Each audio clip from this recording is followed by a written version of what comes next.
बात तो तुम्हारी सही है, तुम में है तो वो बात एकदम मर्दाना।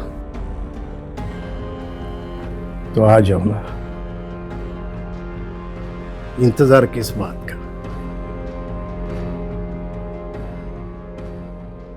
नमस्कार, मैं हूं रानी चैटर्जी और आप लोगों का स्वागत करती हूं क्राइम चक्र के नए एपिसोड में नई कहानी के साथ।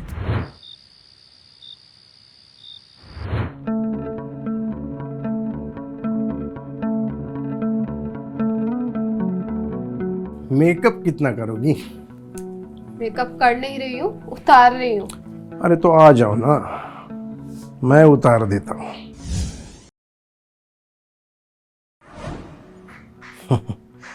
वैसे भी सब कुछ उतारना ही तो है। थोड़ा तो सब्र करो, हमेशा ही तुम इतने एक्साइटेड रहते हो, इस उम्र में भी। अरे उम्र का क्या है, आज भी मैं तुम्हें जो खुशी देता हूँ वो जवान लड़के भी नहीं देते।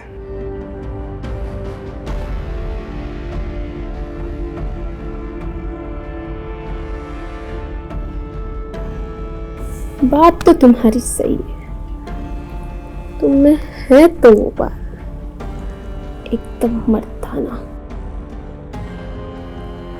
तो आ जाओ ना, इंतजार किस बात का।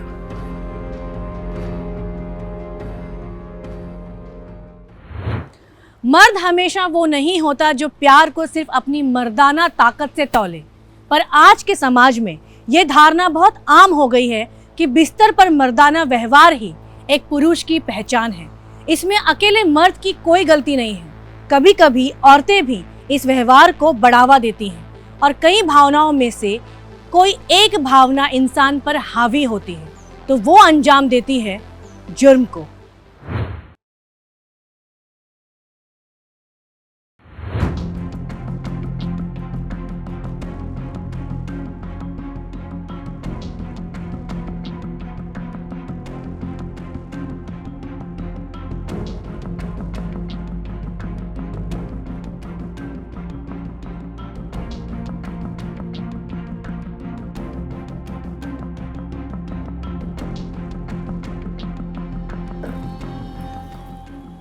तुम डर गई तुम? ऐसे कोई चोरों की तरह घर में घुसता है क्या?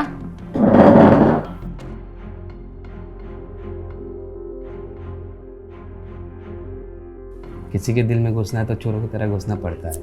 अब इस दिल में कोई जगह नहीं है तुम्हारे लिए। अरे ऐसा मत बोलो, मेरा दिल टूट जाएगा।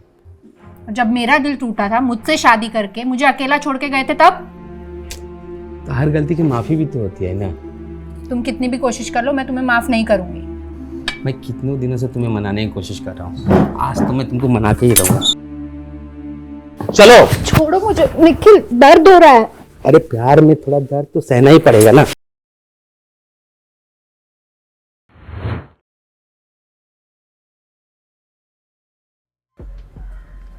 पढ़ाई वढ़ाई कैसे चल रही है? ठीक है, पर अब मेरा पढ़ाई करने का बिल्कुल मन नहीं करता। क्यों? बस ऐसे ऐसे ही? ऐसे ही का क्या मतलब है? हम तुम्हारी पढ़ाई के लिए इतना पैसा खर्च करते हैं और तुम पढ़ना नहीं चाहते? बस यही बात, पैसा खर्च करते हैं, पैसा खर्च करते हैं। सिर्फ पैसा खर्च करने से सब कुछ नहीं होता पापा। आप और मम्मी जब देखो मुझे डांटते रहते हो। अरे लेकिन तुम्हारी भलाई के लिए डांटते ना हम। उल्टा सीधा बोलने से किसका भला? मैं सोचता हूँ आप लोग मुझसे प्यार करें, मन तो करता ना कि घर छोड़ के भाग जाओ। पागलों जैसी बातें मत कर। पापा, मैं आप लोगों से इतना प्यार करता हूं, आप लोग मुझसे बिल्कुल प्यार नहीं करते। ऐसी बात नहीं है बेटा। एक तो आप कभी घर आते हो, कभी बाहर रुक जाते हो। आप जब नहीं होते तो मम्मी मुझे कितना डांटती है आपको पता है? नहीं पापा, आप पहले प्रॉमिस करो कि आप रोज जल्दी घर आओगे, मुझे और मम्मा को टाइम दोगे। ठीक है। तेरी मम्मी को मायके से आने दो, उसके बाद रोज मैं तुम दोनों के लिए टाइम निकालूंगा। ठीक है? ठीक है पापा।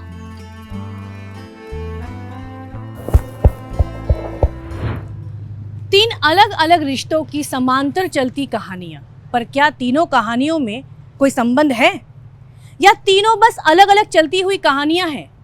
ये तीनों कहानियों का तार आपस में जुड़ना तब शुरू हुए जब प्रेम कुछ दिनों से अपने घर नहीं पहुंचा और ये उसके बेटे मयूर को लगा ये बात पुलिस स्टेशन में बतानी चाहिए, तो वो अपने चाचा निखिल के साथ पुलिस स्टेशन गया। सर, हमें एक कंप्लेन लिखवानी है। हाँ जी बताइए। मयूर के पिताजी, मेरा चचेरे भाई साहब, प्रेम भाई साहब, कई दिनों से घर नहीं आए। आपने उनको फ़ोन ट्राई किया? सर मैंने कई बार फोन ट्राई किया पर पापा का कॉल ही नहीं लग रहा। और आपकी मम्मी? मम्मी तो गांव गई थी, नाना नानी के पास। वहां गांव के घर में फोन नहीं है और मम्मी का फोन का नेटवर्क नहीं लग रहा। मैंने पड़ोस के घर में कॉल किया था पर पता चला कि वो लोग वहां भी नहीं है। मतलब वो भी मिसिंग है? नहीं सर, शायद वो किसी रिश्तेदार के घर में शादी थी, वहाँ गए होंगे। आपके फादर का पूरा नाम क्या है? मिस्टर प्रेम शर्मा। कोई उनकी फोटो है आपके पास? हाँ है ना।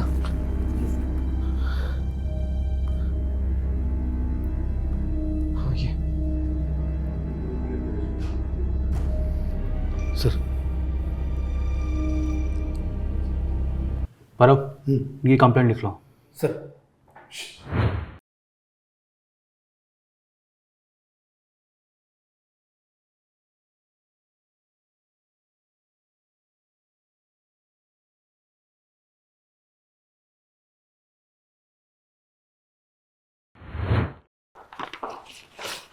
सर, प्रेम की लोकेशन डिटेल्स। प्रेम का फ़ोन घर से बाहर निकलने के बाद बंद हुआ था, फिर थोड़े टाइम बाद शहर से बाहर जाने के बाद उसका फ़ोन चालू हुआ, फिर थोड़े टाइम में बंद हुआ। ये जिस एरिया में प्रेम का फ़ोन बंद हुआ है वहाँ के आसपास के एरिया में पता करो, किसी ने प्रेम को देखा है क्या? सर हमने ऑलरेडी एक टीम भेज दी है। वो जंगल एरिया है, वहाँ कोई आसपास रहता नहीं है। हमारी टीम और लोकल पुलिस छानबीन कर रही है। और मयूर की मम्मी यानी प्रेम जी की वाइफ? सर हमने वहाँ के थाने से पता किया, घर पर कोई नहीं था।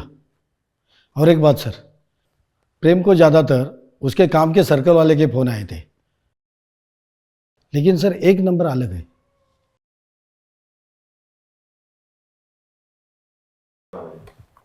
हेलो, क्या? हम अभी आते हैं, चलो जल्दी, हॉस्पिटल से फ़ोन था। पुलिस को सूचना मिली कि प्रेम की डेड बॉडी शहर से दूर जंगल में पाई गई है। प्रेम को बेरहमी से कत्ल करके शहर से दूर जंगल के बीच फेंक दिया गया था। पर आखिरकार क्या वजह हो सकती है कि प्रेम की बॉडी पे बहुत से चाकुओं से गोंदने के निशान पाए गए? पुलिस ने बॉडी को तुरंत पोस्टमार्टम के लिए भेज दिया। बॉडी को जंगल में पड़े पड़े कुछ दिन हो गए थे तो डेड बॉडी सड़ना शुरू हो गई थी। सर हम पता कर रहे हैं। Okay sir. सर प्रेम को बेरहमी से मारा गया, चाकू से बहुत बार वार भी किए। मुझे लगता है सर उसकी मौत ऑन द स्पॉट हुई होगी। उसके बाद बॉडी को जंगल में डंप किया गया। ये बॉडी जहाँ से बरामद हुई उसके आसपास कोई मर्डर वेपन मिला? नहीं सर, पर वहाँ से सर जूते के निशान मिले। ये जूते के निशान की रिपोर्ट मंगवाओ और कोई देखो सुराग मिलता है क्या। सर और एक दूसरी बात, प्रेम के शर्ट के कॉलर पे लड़की के बाल मिले। मैंने वो फॉरेंसिक के लिए भेज दिए, रिपोर्ट आती होगी। पर अब ये प्रेम की बीवी और उनके मायके वालों की कोई खबर? अब तक नहीं सर। प्रेम को उसकी बीवी और उसके ससुराल वालों के साथ कैसे रिलेशन है इसका पता लगाना होगा। कहाँ है मेरे पापा? क्या हुआ मेरे पापा को? मुझे मेरे पापा से मिलना है। इनको संभालिए प्लीज। क्या हुआ? शांत हो जाओ भाई साहब, आप इस दुनिया में नहीं रहे। नहीं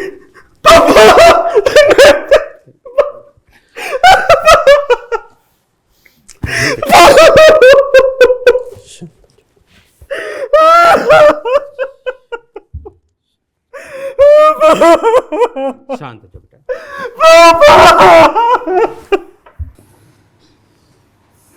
देखिए आप दोनों को हमारे साथ पुलिस स्टेशन चलना होगा। आपसे थोड़ी पूछताछ करनी है। जी सर।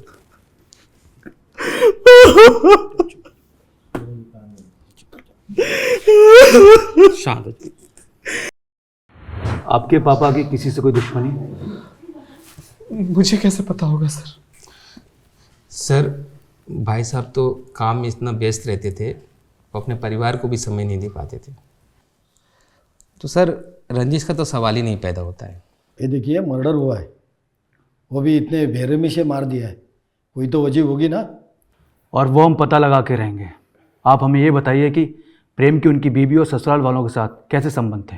सर भाई साहब और भाभी के बीच में अक्सर झगड़ा हुआ करता था, क्योंकि भाई साहब घर में समय नहीं देते थे और इसलिए भाभी ज़्यादातर मायके में रहती थी। फिर उनके मायके वाले भी आकर भाई साहब को धमकाते थे। ये बात सच है? हाँ, पापा मम्मी हमेशा लड़ाई करते थे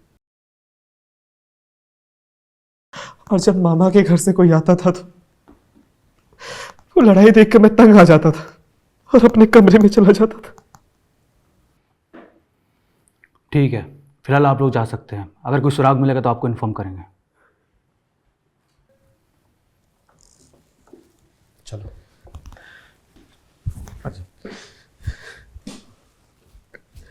पर अब वो तुम कॉल डिटेल्स के बारे में कुछ बता रहे थे ना? हाँ सर, एक नंबर मिला है और वो किसी लड़की का है। और एक बात सर, जंगल में कार के टायर के निशान भी मिले। एक काम करो, ये फॉरेंसिक से मर्डर टाइमिंग का पता चलते ही उस समय से जंगल के आसपास के हाईवे के और पेट्रोल पंप के सीसी फुटेज निकलवाओ और वहाँ से जितनी भी गाड़ियाँ गुजरी हैं उनका पता लगाओ। जी सर। और प्रेम जी ने जिस लड़की को बार बार कॉल किया था उसे लेकर आओ। सर। आखिर क्या था प्रेम की हत्या के पीछे का सच? क्या प्रेम के ससुराल वाले सच में प्रेम की हत्या में शामिल थे या इस हत्या की कोई और ही वजह थी? और कौन थी वो लड़की जो प्रेम के कॉल डिटेल्स में उसके गायब होने वाले दिन से सिर्फ एक कॉल के लिए पुलिस के रडार में आ गई थी? क्या उस लड़की का इस हत्या से कोई संबंध था? आइए देखते हैं आगे की कहानी में।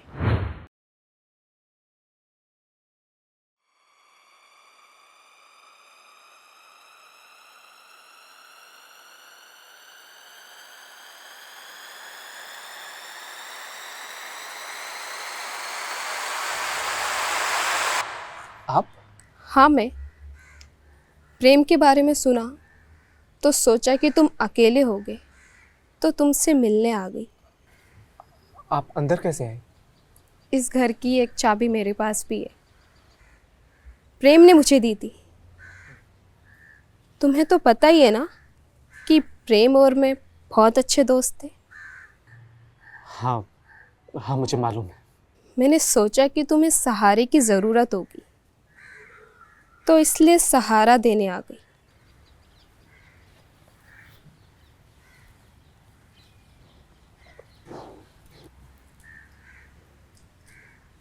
अरे ये क्या कर रही हैं आप? मुझे ये सब अच्छा नहीं लगता। अरे तुम्हारे पापा की दोस्त होने के नाते तुम्हारी तो आंटी हुई ना, तो इस दुख के समय में कम से कम तुम्हें गले तो लगा ही सकती हूँ ना मैं।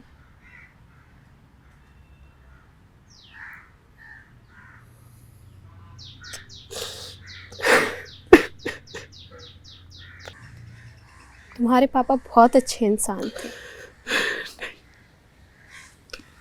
नहीं, मेरे पापा अच्छे इंसान नहीं थे, क्योंकि अगर वो अच्छे इंसान होते तो मम्मी उन्हें बार बार छोड़ के नहीं जाती। नफरत होने लगी थी मुझे। तो क्या वो लड़की रोज ही थी? प्रेम और रोज के बीच काफी गहरे संबंध तो थे ही, तो हो सकता है कि वो कॉल लिस्ट में रोज का नंबर हो। पर क्या रोज प्रेम की हत्या कर सकती थी? और अगर हाँ, तो क्यों? क्या वजह हो सकती है? और मयूर की माँ कहाँ है? क्या एक माँ अपने बच्चे से इतने दिन तक दूर रह सकती है? और मयूर की आंखों में अपने पिता के लिए इतनी नफरत, क्या एक बेटे की नफरत भी पिता की जान ले सकती है? जिस प्रकार के समाज में हम जी रहे हैं, अपराध की कोई भी वजह हो सकती है, किसी भी अपराधी के चेहरे पे नहीं लिखा होता कि वो अपराधी है। सर,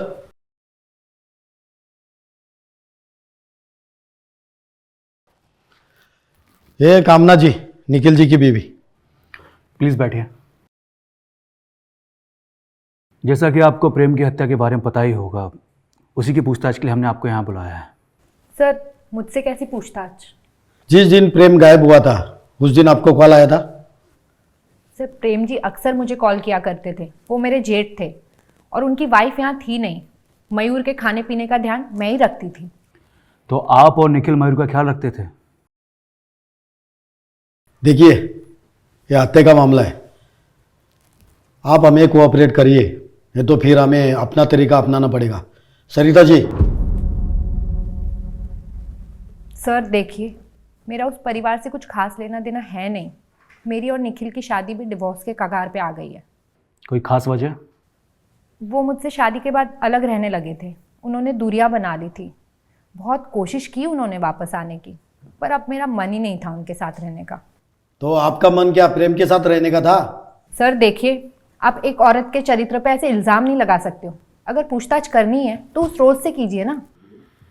लगता है आप बहुत कुछ जानती हैं, लेकिन हमसे छुपा रही हैं। ज़रा खुलकर बताइए। सर, उस रोज़ ने प्रेम भाई साहब को अपने प्यार के जाल में फंसाया हुआ था और उसी के वजह से प्रेम भाई साहब का घर तबाह हुआ है।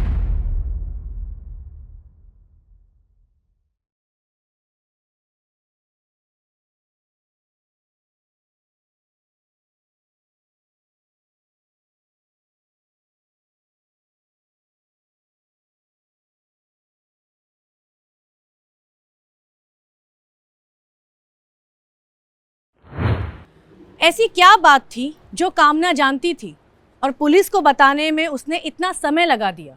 आखिर कौन था इस हत्या के पीछे? क्या रोज़ ने ही प्रेम की हत्या की थी? पर रोज़ और प्रेम तो एक दूसरे के साथ एक रिश्ते में थे। क्या इस रिश्ते के पीछे का कोई और भी सच था?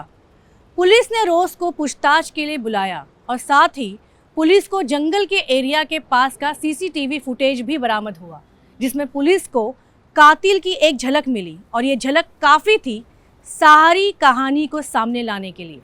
पर पुलिस को इस हत्या में शामिल हर एक कातिल तक पहुंचना था, क्योंकि इस हत्या के बाद हर एक इंसान पुलिस को बस गुमराह ही कर रहा था। आइए देखते हैं आखिर क्या है इस हत्या के पीछे की वजह।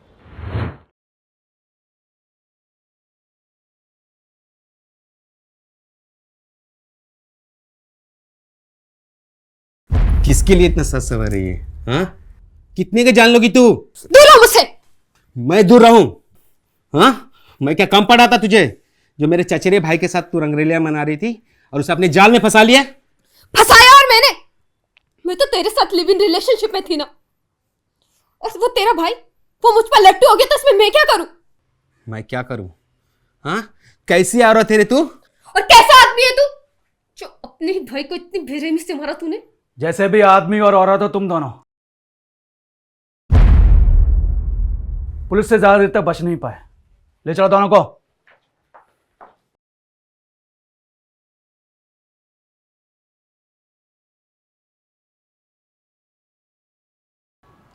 प्रेम की हत्या के पीछे रोज और निखिल का हाथ था।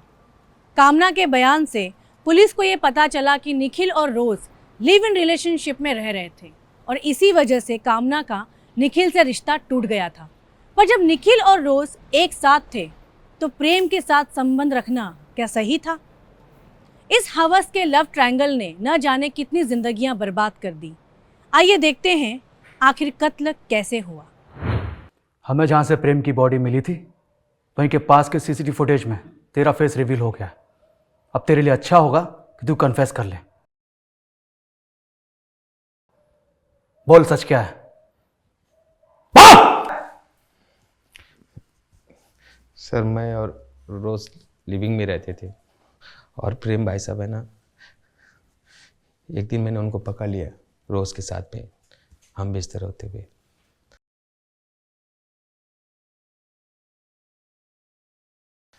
मैंने उनको धमकी दिया कि रोज का पीछा छोड़ दो, लेकिन उन्होंने नहीं माना। फिर मैं मयूर के साथ मिलकर, प्रेम भाई के बेटे मयूर, प्लान बनाया। तेरी और तेरी माँ की ज़िंदगी बर्बाद कर दिए तेरे पापा ने। तेरा मन नहीं करता कि उनको सबक सिखाए और उनको सही रास्ते पे लाए? करता है, पर कैसे? मेरी बात सुन।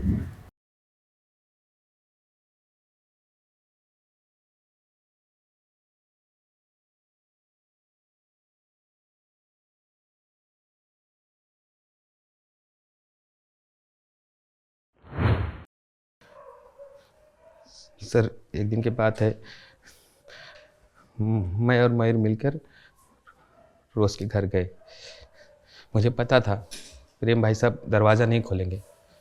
फिर हमने पड़ोसी बनने का नाटक किया।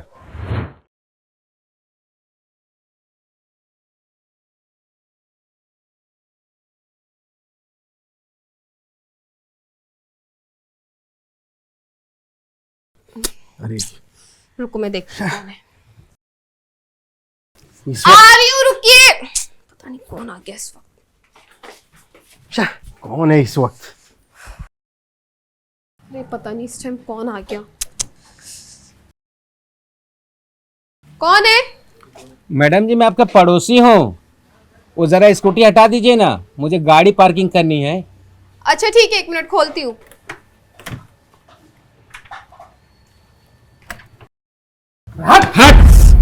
अरे रुकिए 1 मिनट, कहाँ जा रहे हैं? अरे रुकिए तो, अरे सुनिए, अरे रुको ना। निखिल, मयूर, अरे रुको। निखिल, आप ये क्या कर रहे हो? अरे छोड़ो उसको।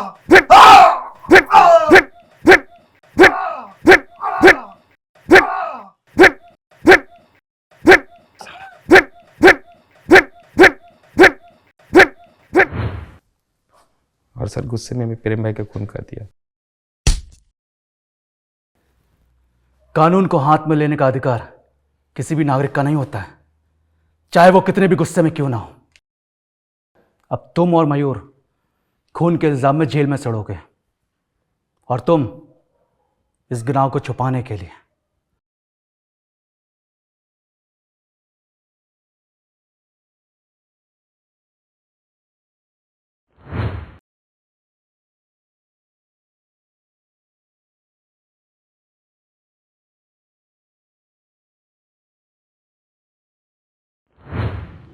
निखिल ने प्रेम की हत्या कर दी और रोज़ और मयूर को धमकाया कि वो पुलिस के सामने वही बयान दे जो वो उन्हें बोले। इस तरह अनजाने में मयूर और रोज़ भी इस हत्या की साजिश में शामिल हो गए। अगर उन दोनों ने वहाँ थोड़ी समझदारी दिखा के निखिल को रोक लिया होता तो कई जिंदगियां बर्बाद होने से बच जाती।